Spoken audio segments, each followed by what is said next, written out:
Profesor Balsa, entonces hablemos un poco del nuevo impuesto que se aplicará a las transacciones en moneda extranjera. Empecemos por, ¿a qué cree usted que se debe esta nueva medida del gobierno venezolano? Bueno, en principio pareciera que el objetivo es poder tener dólares, pero es un objetivo insuficiente. Lo primero que nosotros deberíamos es ver el presupuesto nacional. Dentro del presupuesto deberíamos ver cuánto se recauda en IVA, pero no solo en IVA, sino también en impuestos sobre la renta o en otros tipos de tributos que incluso la empresa petrolera paga regalías, ¿no? Nosotros deberíamos ver el conjunto completo de ingresos que recibe el gobierno, ingresos que suelen ser llamados ordinarios. El IVA califica como un impuesto ordinario, un ingreso ordinario. Y deberíamos ver además los gastos, porque cuando tú vas a cobrar un impuesto es porque lo vas a destinar a un fin conocido.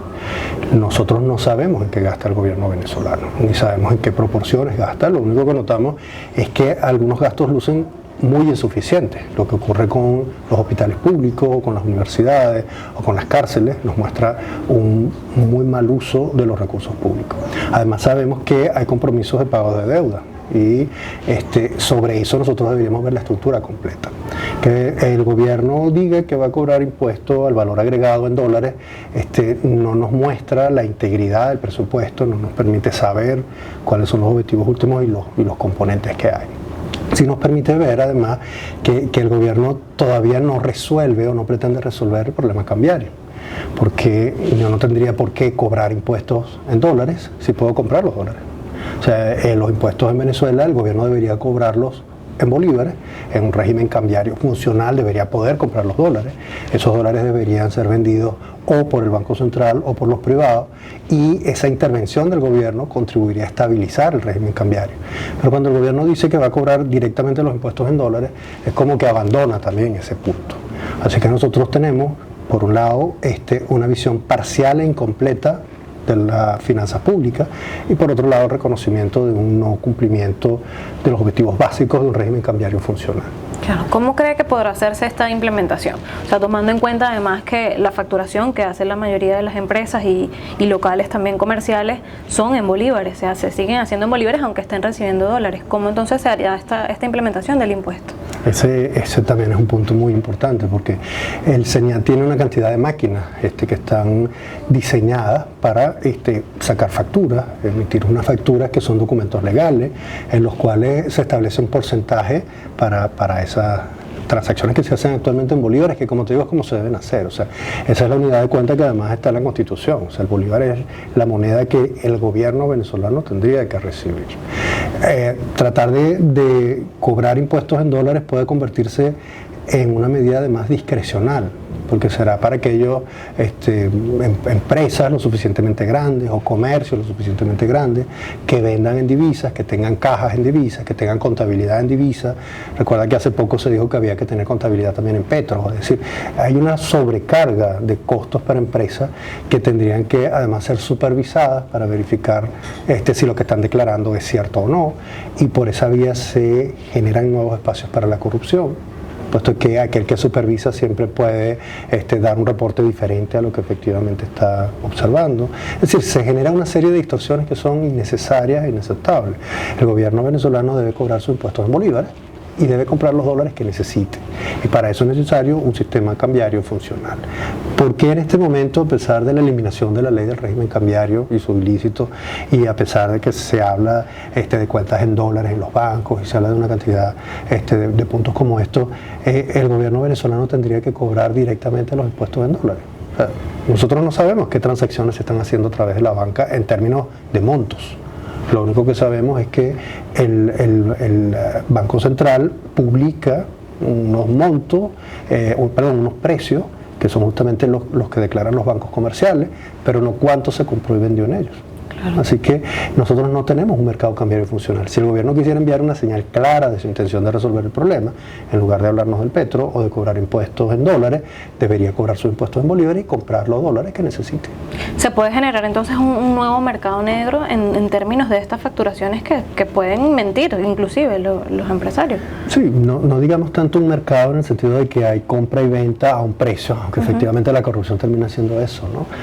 Pero sí es un espacio mayor, o es un trámite más. En todo trámite siempre existe el riesgo de un interés por no declarar y siempre hay alguien dispuesto a cobrar por no dar la información, ¿no? Entonces no tiene ningún sentido hacer tasas diferenciales para impuestos en dólares, ni cobrar en una moneda distinta, ni establecer mecanismos de supervisión diferentes, sobre todo porque muchas de estas transacciones seguramente se van a hacer en dólares en efectivo, no sabemos exactamente cuántos hay, cuál es la base imponible sobre esto, y habrá otras que quizás se hacen a través de transferencias entre bancos que están en distintas partes del mundo y que son declaradas en bolívares. Entonces la declaración en bolívares que haga una tienda, que haga sus transacciones por vía de transferencia, nunca van a aparecer declaradas en dólares. Es una medida que no tiene ningún sentido. ¿Qué pasa con aquellos locales comerciales que manejan puntos internacionales, puntos de venta internacionales, por los cuales además se pasan tarjetas internacionales también? O sea, ¿podrán incluso usar estos puntos internacionales para declarar impuestos o pasará por debajo de la mesa? Bueno, siempre allí uno puede tener fíjate que no sería por vía de transferencias directas, sino a través de un punto, como tú señalas. Allí siempre se podría diseñar un sistema para que esa transacción revele de alguna manera los montos de las transacciones que se hayan hecho, a menos que se informalice la actividad, se escondan los medios de pago, se emitan facturas en bolívares cuando las transacciones se hayan hecho en dólares, y eso no sería nuevo. O sea, cuando comenzó el control de cambio en Venezuela en el año 2003, había compras de departamentos que no se podían hacer en bolívares, o sea, tenían que hacer en dólares. Pero en las notarías se llegaba a acuerdos para declarar esa transacción en bolívares, porque los documentos oficiales tenían que salir en bolívares. Entonces, sabiendo que eso puede pasar, es decir, que por más que haya mecanismos, eso lo llamaban en las economías socialistas el perfeccionamiento de los controles, que haya mecanismos y tecnologías que te permitan ser más vigilante y hacer más costosas todas las transacciones y más posible la corrupción, no tiene sentido implementar ese tipo de medidas.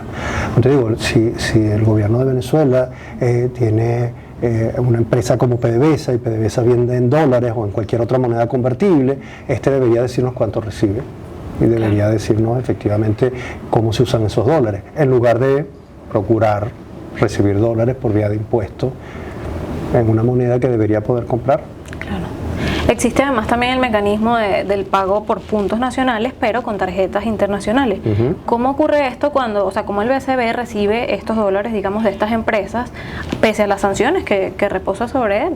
Bueno, hay transacciones que se pueden estar haciendo entre cuentas de privados, o sea, sin pasar por el Banco Central. O sea, por eso te planteo, si hay sanciones que pueden haber hecho que algunos privados que hubieran querido hacer transacciones entre sí se hayan abstenido de hacerlas, ¿no? O sea, el mecanismo puede estar disponible y no ser usado. Es como pensar que yo puedo tratar de cruzar un puente, pero no sé si se va a caer, entonces prefiero no cruzarlo. Y eso puede haber limitado muchas transacciones que hubieran podido hacerse justamente por ese temor. Claro. ¿Usted cree que esto tendrá un impacto positivo o negativo en la inflación actual? Tanto en bolívares como una inflación que además vemos en dólares. Bueno, el IVA muchas veces se le culpa de generar un incremento en el nivel del precio, ¿no? O sea, porque es como hay que pagar un impuesto adicional por unidad de lo que uno vaya a comprar. Pero eso no es lo que explica la inflación. O sea, vender un bien más caro no explica que el precio de ese bien se vaya a incrementar siempre por esa razón, ¿no? O sea, por el contrario, el IVA era un mecanismo cobrado en bolívares que podía contribuir a detener la inflación. ¿Y por qué razón? Porque si los impuestos se toman de la cantidad de bolívares que ya están circulando, el Banco Central no hubiera puesto a circular más bolívares para pagar nada. Es decir, no hubiera habido un financiamiento monetario del déficit fiscal. Por supuesto, si tú cobras impuestos o hay un incremento en el precio de la gasolina que encarece todos los precios de los bienes, pero con eso PDVSA deja de financiarse monetariamente, tú puedes decir, bueno, los bienes ahora son más caros que antes, pero los precios no siguen subiendo como antes. O sea, no es que yo tenga una tasa de inflación todos los meses que está entre 30 y 60%. Es decir, los bienes son más caros, yo siento que soy relativamente pobre, pero no estoy en un proceso inflacionario ni hiperinflacionario. O sea, los impuestos son necesarios cuando los gastos uno no los quiere financiar con emisión monetaria. Pero por eso viene la otra pregunta. Si vas a cobrar impuestos, ¿es para qué? O sea, por eso yo necesito conocer un presupuesto para saber que cobrar el impuesto, más que no generar inflación o generarla, se justifica porque lo que tú vas a pagar con eso es algo con lo que yo estoy de acuerdo en una democracia. Por ejemplo, salud, educación pública, lo que no implica eliminar la privada, pero la pública, por ejemplo, y todos los temas que tienen que ver con seguridad, con el funcionamiento de la estructura del Estado, y con lo que hace el Estado para modernizarse, ¿no? Claro. Bueno, además del impuesto, vemos ya a la banca privada dando el paso para abrir cuentas en dólares, en moneda extranjera. ¿Sería entonces el final del bolívar? ¿Ya estaríamos más abiertos a ese paso de dolarización en Venezuela? Bien, yo diría que en el caso de las declaraciones de Nicolás Maduro son paradójicas, porque cuando él dice que la dolarización es una válvula de escape, es una válvula de escape a todo lo que él ha hecho durante su gobierno. O sea, durante su gobierno la referencia al dólar criminal era reiterada. O sea, eliminar el billete de 100 bolívares para que las mafias de la frontera no atacaran el bolívar, o decir que el petro era para defender el bolívar, han sido políticas destructivas de su gobierno. Y ahora hay una válvula de escape de las políticas de su gobierno, que es esa dolarización.